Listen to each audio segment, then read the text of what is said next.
I've spent 40 years cutting the grass at the fanciest golf club in the state. To the rich members, I'm just the guy with the mower. They look right through me like I'm a ghost. But yesterday, a 26-year-old hotshot named Chadwick decided my old work truck was an eyesore. He didn't ask me to move. He just walked up and kicked my side mirror until it snapped off, laughing while his friends filmed it for social media. He called me his servant and told me to get my trash off his grass. I didn't say a word. I just looked at the dirt under his expensive shoes, because Chadwick was about to find out that he doesn't own the grass. I do. But wait, before I show you how a man with grass stains on his jeans ended up owning the very clubhouse Chadwick was bragging in, make sure you hit that subscribe button and turn on the notification bell. You do not want to miss how this servant cleans up the trash at the top of the ladder. Trust me, the ending of this story is going to change the way you look at the quiet people in your life forever. I stood there for a long time after Chadwick and his friends walked away, their high-pitched laughing echoing across the fairway. I looked down at my side mirror, hanging by a few thin wires against the rusted door of my 1985 Chevy. That truck had been with me through every season, every storm, and every long day of work. It wasn't just a rusty bucket to me.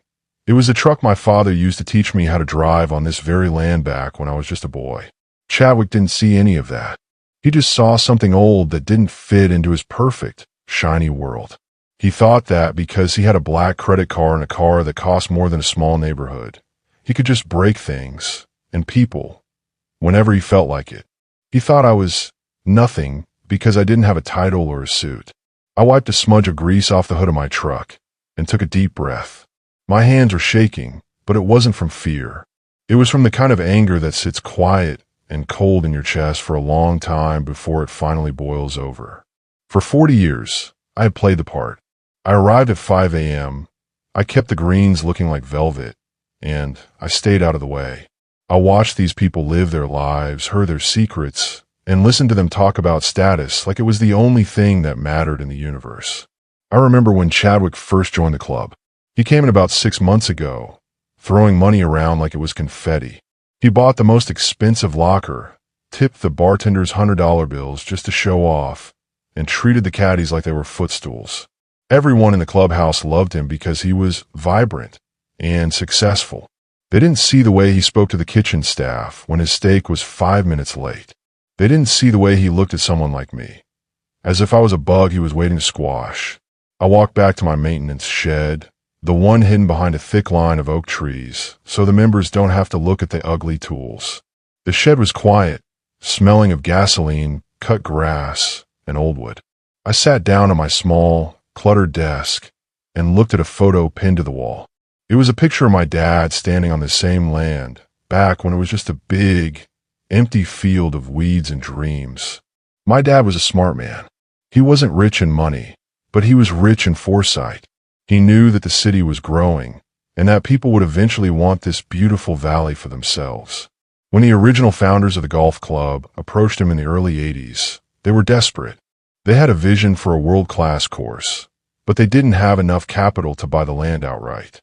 They were broke, struggling, and on the verge of losing their dream before the first hole was even dug. My dad made them a deal that seemed crazy at the time. He said, "I won't sell you the land. I'll lease it to you for 99 years. You pay me $1 a year. In return, you build your club, you keep it beautiful, and you provide jobs for the local people." But my dad was a hunter, and he knew how to set a trap. He added a section to that contract called the integrity clause. He told the founders, if this club ever stops being a place of respect, if the people running it or the people playing on it start treating the land or the landowner with malice, the deal is dead. I reached behind the filing cabinet and pulled out a small, heavy floor safe. It was covered in dust. I hadn't opened it since the day my father passed away 15 years ago. My fingers fumbled with the dial, my heart thumping against my ribs. Left 24, right 10, left 36. With a heavy clack, the door swung open. Inside was a thick, leather-bound folder. The paper inside was yellowed with age, but the ink was dark and bold. I ran my fingers over my father's signature at the bottom. I read through the legal language, words that most people would find boring. But to me, They were a weapon. Clause 7. Protection of the landowner's interests. I whispered to the empty shed. It stated clearly that any intentional damage to the landowner's property or person by a member of the club would result in the immediate termination of the lease agreement. No warnings. No second chances. Just an immediate handback of all structures, buildings, and improvements on the land to the original owner. Chadwick thought he was just breaking a mirror on a servant's truck. He had no idea he had just triggered a legal landslide that was about to bury the entire club. He thought his money made him the owner of the world, but he was really just a tenant in a house I owned. I took out my phone, a simple flip phone, nothing fancy, and dialed a number I had saved for a very long time. It belonged to a man named Mr. Henderson. He was 80 years old now, a retired judge, and the only person left who remembered the day the lease was signed. "Jim," the judge answered, his voice crackling. "I haven't heard from you in years. Is everything okay at the club?" "The grass is fine, Judge," I said, looking out the window at the 18th green where Chadwick was currently taking a swing. "But the people on it have forgotten their manners. I think it's time we remind them who actually owns the dirt." There was a long silence on the other end. I could hear the judge breathing. Then, he spoke with a voice that sounded like a hammer hitting a gavel. "I've been waiting for this call, Jim. Your father always said this day would come. Give me 1 hour to get the original filings. Where do you want to meet?" "Meet me at the clubhouse tomorrow morning at 10 a.m., I said. "There's a big party for the donors. I want everyone to be there when the cleanup begins." I hung up and sat in the dark for a while. I could hear the distant sound of golfers shouting and the clinking of glasses from the clubhouse patio. They were celebrating their status, their wealth, and their power. They had no idea that the invisible man in the maintenance shed had just pulled the rug out from under their feet. I didn't feel happy exactly. I felt a strange kind of calm. It was the calm you feel when you finally fix a machine that's been rattling for years. The club had become a place of ego and cruelty, and it was time to put it back the way my father intended. I walked back out to my truck. I didn't fix the mirror. I wanted it to stay exactly like it was, snapped, broken, and hanging. It was my evidence. It was the proof of Chadwick's character. I drove home, moving slowly, watching the sunset hit the hills. I knew that when the sun came up tomorrow, the world would look very different for the winners at the club. I spent the evening cleaning my shoes and ironing my best flannel shirt. I didn't need a suit to take back what was mine. I just needed the truth. As I laid out my clothes, I thought about Chadwick's face. The way he looked at me with such disgust, like I wasn't even the same species as him. He was so sure of himself. He was so certain that his money made him a king. But tomorrow, the king was going to find out he was standing on someone else's throne, and the servant was going to be the one to show him the door. I woke up at 4 a.m. the next morning, just like I have for 40 years. My body was used to the rhythm of the sun, but today, I didn't reach for my work boots. I sat on the edge of my bed and looked at my hands.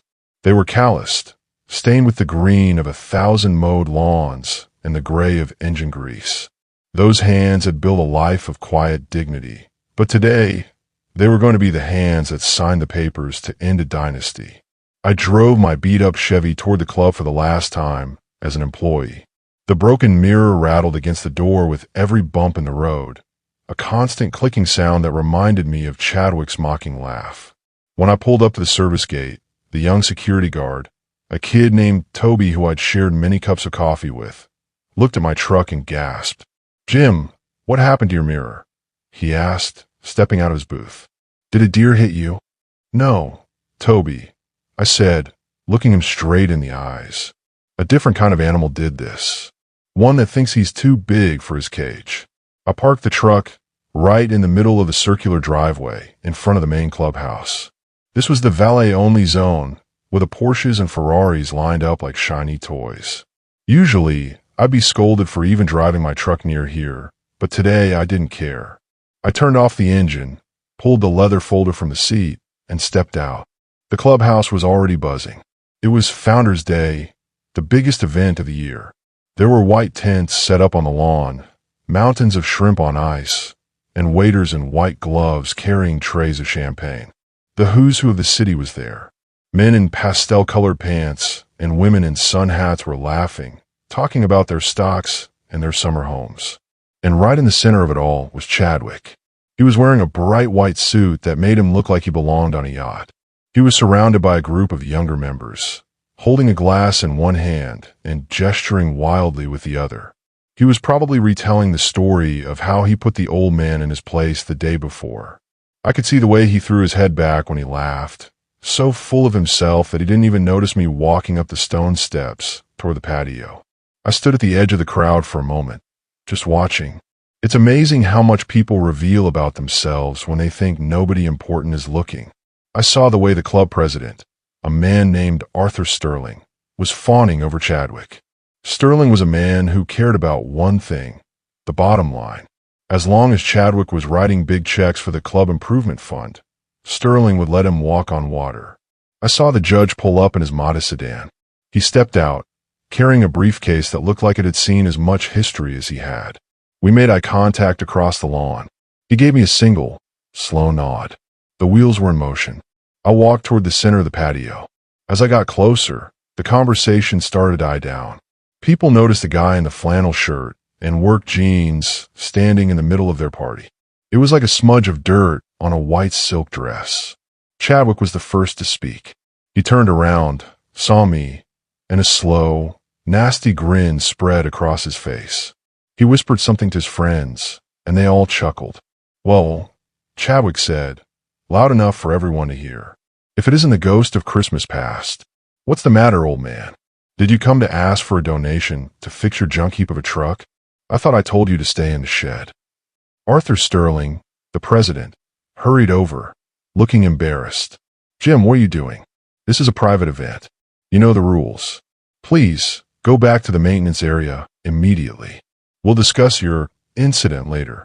"There won't be a later, Arthur," I said, my voice calm and steady. It felt good to use his first name. I saw his eyes twitch in surprise. "And I'm not here for a donation. I'm here to talk about the lease." Chadwick laughed, a sharp, annoying sound. "The lease? Listen to him. The guy who cuts the grass wants to talk about real estate. Go home, Jim. You're embarrassing yourself. You're a servant, remember? Know your place." "I know exactly where I am, Chadwick," I said, turning to him. "I'm on my land. And you? You're a guest who's overstayed his welcome." The crowd went silent. You could hear the ice melting in the glasses. Chadwick's grin faltered for a second. Then he stepped closer, trying to use his height to intimidate me. He smelled like expensive cologne and arrogance. "Your land." Chadwick hissed. "You've spent too much time in the sun, old man. This is the Crestview Country Club. My family has put more money into this dirt than you'll see in 10 lifetimes." I held up the leather folder. "Money doesn't buy history, and it doesn't change the law. Arthur, I think you should read this. And I think you should read it very carefully." I handed the folder to Sterling. He took it reluctantly, his hand shaking slightly. As he opened it and saw the original 1984 seal, his face went from red to a pale, sickly gray. He started flipping through the pages, his eyes darting back and forth. "Jim, this can't be," Sterling whispered, his voice cracking. "What is it, Arthur?" Chadwick snapped, snatching the papers out of Sterling's hands. "It's probably just some old pension request. Give it here." Chadwick started reading, his eyes squinting at the old-fashioned cursive. I watched his face. I watched the moment the realization hit him. It started at his jaw, which began to sag, and moved up to his eyes, which grew wide with a sudden, sharp fear. "Clause 7, I said, stepping toward him. "Intentional damage to the landowner's property by a member results in the immediate termination of the lease. No warnings. No second chances. You kicked my truck, Chadwick. You filmed it. You bragged about it. And in doing so, you just cost this club its home." The judge stepped forward then, opening his briefcase. "I have the notarized filings right here, Mr. Sterling. As of 9 a.m. this morning, the lease is officially voided. The land, and everything built upon it, this clubhouse, the pool, the courts, now reverts back to the sole ownership of Mr. James Miller." The silence was total now. Even the birds seemed to stop singing. Chadwick looked at the papers, then at me, then at the sheriff who was standing at the edge of the patio. He tried to speak, but only a dry, choking sound came out. The king had just realized his throne was made of sand, and the tide was coming in. The look on Chadwick's face was worth more than every paycheck I'd ever earned in 40 years of sweating under the sun. His mouth opened and closed like a fish out of water. The girls he was trying to impress started moving away from him, looking at him like he was suddenly covered in mud. "This is a joke," Chadwick finally managed to choke out. He turned to the club president, Arthur Sterling. "Arthur, tell this old man he's crazy. You can't lose a whole club because of a truck mirror. Do you know who my father is? Do you know how much money I've moved into your bank?" Sterling didn't even look at Chadwick. He was too busy staring at the papers in his hand. His face was so white I thought he was going to faint right into the shrimp cocktail. "Chadwick, shut up," Sterling whispered. Then he looked at me, his eyes begging. "Jim, please. We can talk about this. We can settle this. If it's about the truck, we will buy you a brand new one. 10 new ones. We'll give you a seat on the board. Just don't do this." I folded my arms across my chest. It was a strange feeling. For 40 years, I had to say yes, sir, and no, sir, to men like Sterling. I had to apologize for being in the way. I had to hide in the shed so I didn't ruin their view. But now, the power had shifted. The man with the mop and the mower was the only one in the room who mattered. "It was never about the truck, Arthur," I said, my voice echoing off the expensive stone walls. "It's about the fact that you people forgot that you're guests here. My father gave you a gift. He gave you a place to build your dreams because he believed in this community. But look at what you've turned it into. You've turned it into a playground for bullies. You let people like Chadwick treat the staff like dirt because their wallets are thick. You let him break things because you were too greedy to tell him no." I looked around at the crowd. All these people in their fancy clothes, holding their crystal glasses. They look so small now.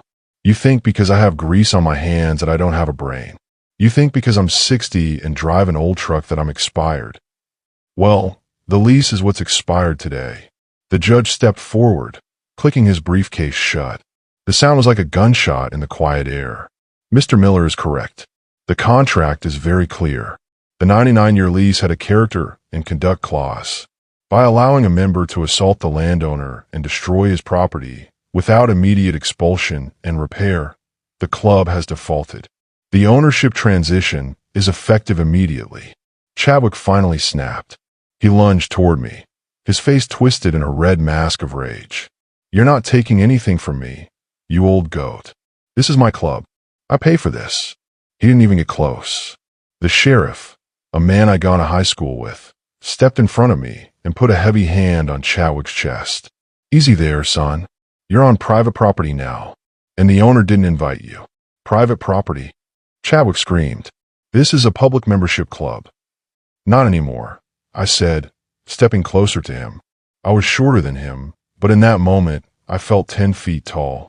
"As of right now, this is my home, and I don't like the company I'm keeping. Sheriff, I'd like to file a formal trespass notice for everyone on this patio." A gasp went through the crowd. Women started grabbing their purses. Men started looking for their car keys. The party was over. The music had stopped, and the winners were suddenly looking at the exit. "Wait," Sterling cried out. "Jim, you can't just kick everyone out. We have a gala. We have food. We have millions of dollars in equipment. The equipment belongs to the land now, Arthur," the judge said calmly. "That's how a reversion works. You leave with what you brought in your pockets. The rest stays with the dirt." I looked at Chadwick one last time. He looked like he wanted to cry. His white suit was stained with a bit of spilled wine, and his hair was a mess. He wasn't a king anymore. He was just a kid who had played with matches and finally got burnt. "Go on, Chadwick," I said, pointing toward the gate. "The walk to the road is about 2 miles. It'll give you some time to think about that servant you met yesterday. Maybe by the time you reach the end of my driveway, you'll learn how to say please and thank you." The sheriff started moving the crowd. It was like watching a slow-motion movie. All the important people of the city were being marched off the grass by a man they used to ignore. They had to leave their half-eaten shrimp and their expensive wine. They had to walk past my old, rusted Chevy with a broken mirror, which was still parked right in the center of the valet circle. I sat down in one of the expensive leather chairs on the patio and picked up a glass of water. My heart was still racing, but for the first time in 40 years, I felt like I could finally breathe. But I knew this wasn't the end. Men like Chadwick and Sterling don't just go away. They have lawyers, and they have egos. They were going to try to fight me. They were going to try to find a loophole to take my land back. What they didn't know was that I had one more secret hidden in that safe. A secret that would make sure they never set foot in this valley again. I watched from the patio as the last of the fancy cars were towed out of the driveway. The sun was starting to dip low, casting long shadows across the greens I had spent my life perfecting. Chadwick was still at the main gate, screaming at the sheriff and waving his phone around, probably calling every lawyer in his contact list. He looked small and desperate from up here. Arthur Sterling, the former club president, was the only one left standing near the clubhouse. He wasn't screaming. He was just staring at the grass, looking like a man who had watched his entire world vanish into thin air. He finally walked over to me, his shoulders slumped. "Jim," he said, his voice shaking, "you've made your point. You humiliated us. You showed Chadwick he isn't the boss. But think about the employees. Think about the waitresses, the cooks, the guys in the pro shop. They have families. If you shut this place down, they lose everything. Is your pride worth their livelihoods?" It was a classic move. He was trying to make me feel like the villain. He was trying to use my own heart against me, because he knew I cared about the people who worked in the trenches with me. "Don't talk to me about the workers, Arthur," I said, not even looking up from the deed in my lap. "I've spent 40 years standing next to them while you ignored us. I know exactly what they need. And what they don't need is a boss who lets bullies run the show just because they have a high net worth." I stood up and looked him in the eye. "The club isn't closing, Arthur. It's just changing management. Every person who works here, except for you and the board, is keeping their job. In fact, they're getting a raise. And they're never going to have to take an insult from a guy like Chadwick ever again." Sterling looked stunned. He opened his mouth to argue, but the judge stepped out from the clubhouse doors. "There's more, Arthur," the judge said, holding up a second set of documents. "Jim didn't just inherit the land. He also inherited the 1984 secret trust. Your board hasn't been audited in 10 years. When Jim and I looked at the books this morning, we found something very interesting. It seems the club improvement fund that Chadwick was donating to wasn't actually going to the club." Sterling turned even paler, if that was even possible. "We found the offshore accounts. Arthur," I said quietly, "you and Chadwick's father have been using this club to wash money for years. That's why you let Chadwick do whatever he wanted. You weren't just being greedy. You were partners. That's the real reason the character clause was so important to my dad. He knew that eventually, power like yours would rot from the inside out." The look of defeat on Sterling's face was total. He knew then that there was no legal loophole coming to save him. There were no high-priced lawyers who could fix a paper trail that led directly to a felony. He turned around and walked toward the gate without saying another word. He didn't even take his briefcase. I spent the next few hours talking to the staff. I gathered them all in the dining room. The kitchen crew, the cleaners, the caddies. These were my people. I told them that the Crestview Country Club was dead. From now on, it was the Miller Community Park and Academy. We were going to open the gates to the public. We were going to teach the local kids how to play for free. We were going to turn the elite locker rooms into a public library and learning center. The cheers that went up in that room were louder than any applause I'd ever heard at a club gala. People were crying, hugging each other, and for the first time in a long time, the air in that building felt clean. But as the night grew dark, I saw a pair of headlights coming up the drive. It wasn't the sheriff, and it wasn't a worker. It was a single, dark SUV. It stopped right in front of my truck. The door opened, and a man stepped out. He was older, with silver hair and a face that looked like it was carved out of granite. It was Chadwick's father, the man who actually held the purse strings to the family fortune. He didn't look angry. He looked cold. He walked up the steps and stood across from me on the patio. "You've caused a lot of trouble for my family, Mr. Miller," he said, his voice like ice. "My son is a fool, and Sterling is a coward. But I am neither.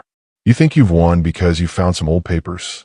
I have enough money to tie you up in court until you're 100 years old. You'll die in a courtroom before you ever see a kid play on this grass." I didn't blink.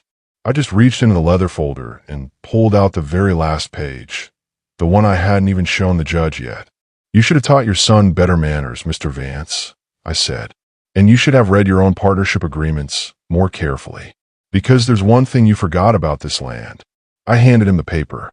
As he read it, the granite in his face started to crack. The man's hand started to shake as he looked at the paper. It wasn't a deed or a contract. It was a right of reacquisition signed by his own father 40 years ago. See, the money used to start this club didn't come from the Vance family's hard work. It came from a massive loan provided by my father, who was the only one in town with a bit of gold saved up back then. The agreement said that if the Vance family ever used their influence to commit a crime on this land, their entire family estate, including their mansions and their businesses, will be frozen and handed over to the county trust. "You're bluffing," he whispered, but his eyes told a different story. He knew his son had been filming his cool stunts for months, documenting every bit of harassment and every broken rule. He knew that the audit I'd triggered wouldn't just take the club, it would take his entire life. I looked at him and didn't feel an ounce of pity. "Your son thought I was a servant because I had dirt on my hands. He thought he could break my things and call it status. But out here, in the real world, status doesn't mean a thing if you don't have character. You can take your lawyers and your money and try to fight me, but by tomorrow morning, the IRS and the FBI are going to be knocking on your door to talk about those offshore accounts. I suggest you use what's left of your time to find a good place to stay. Because this house, it's officially closed to your family." He didn't say another word. He turned around, got back into his SUV, and drove away so fast the gravel flew into the bushes. He was gone. The great Vance family was over, destroyed by the very arrogance they had raised their son to have. The next morning, the sun rose over the hills, and for the first time in 40 years, I didn't start the mower. Instead, I stood at the main gate with a set of bolt cutters. I clipped the members-only sign off the fence and let it fall into the mud. Then, I opened the gates wide. Within an hour, the first local family pulled up. It was a young couple with 2 kids who lived in the small apartments downtown. They looked nervous, like they were waiting for someone to yell at them. I walked over with a big smile and handed the kids 2 brand-new golf balls. "Welcome," I said. "The grass is soft, the water is cool, and the land belongs to you. Go have some fun." I spent the rest of the day watching kids run on the greens where Chadwick used to brag about his wealth. I saw the kitchen staff cooking up a big community lunch, laughing and talking without looking over their shoulders. I saw a neighborhood teacher sitting in a leather chair in the clubhouse, reading a book to a group of toddlers. As for Chadwick, last I heard, he was working at a car wash 3 towns over. He has to scrub the mirrors and wheels of people just like me. And if he misses a spot, he gets a talking to from a boss who doesn't care who his father was. He finally learned what it feels like to be this servant. I'm still 60 years old. My hands are still rough, and I still drive my old 1985 Chevy, though I finally got the mirror fixed. People in town call me Mr. Miller now, but I tell them Jim is just fine. I realized that my father was right all those years ago. You don't own the land by putting a fence around it. You own it by taking care of it and the people who walk on it. The invisible man finally found his voice, and the winners finally found out what it's like to lose. And me? I've never been richer in my life. If you believe that no amount of money gives you the right to look down on someone else, then this story was for you. Make sure you hit that like button and subscribe to join our community. Leave a comment below with the word justice if you think Chadwick got exactly what he deserved. Thank you for watching, and remember, always be kind to the person holding the tools. They might just be the one holding your future. I'll see you in the next story.